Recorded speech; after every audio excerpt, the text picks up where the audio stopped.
वर्धा ते बल्लारशाह रेल्वे प्रकल्पाला मंजुरी मिळालेली आहे। सध्याच्या मार्गाचं 4 पदरी मार्गामध्ये रूपांतर होणार आहे।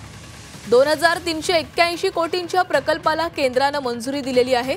माल आणि प्रवासी वाहतुकीला यामुळे मोठा फायदा होणार आहे। देशातील रेल्वे पायाभूत सुविधा अधिक मजबूत करण्याच्या प्रयत्नांचा भाग म्हणून केंद्रीय मंत्रिमंडळ बैठकीमध्ये वर्धा ते बल्लारशाह रेल्वे प्रकल्पाला मंजुरी देण्यात आली आहे। या प्रकल्पांतर्गत सध्याच्या रेल्वे मार्गाचं 4 पदरी मार्गामध्ये रूपांतर करण्यात येईल। त्यामुळे अतिशय वर्दळीच्या मार्गावरील रेल्वे वाहतुकीचा भार आता कमी होणार आहे। तसंच माल आणि प्रवासी वाहतुकीचा वेग लक्षणीयरित्या सुधारणार आहे।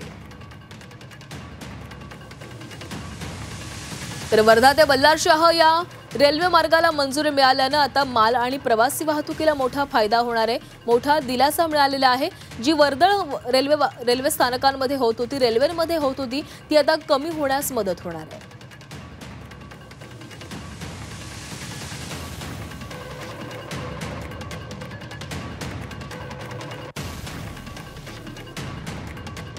तर पंतप्रधान नरेंद्र मोदी यांनी या संदर्भामध्ये काय एक्सपोस्ट केली आहे पाहूया।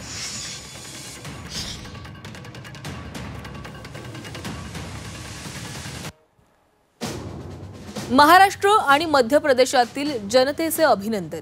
मंत्रिमंडळाने 2 महत्त्वपूर्ण प्रकल्पांना मंजुरी दिली असून या प्रकल्पांमुळे विकासाला चालना मिळेल, शाश्वतता वाढेल, वाहतूक खर्चामध्ये घट होईल आणि इतर अनेक सकारात्मक परिणाम घडतील, असं ट्विट पंतप्रधान नरेंद्र मोदींनी केलंय।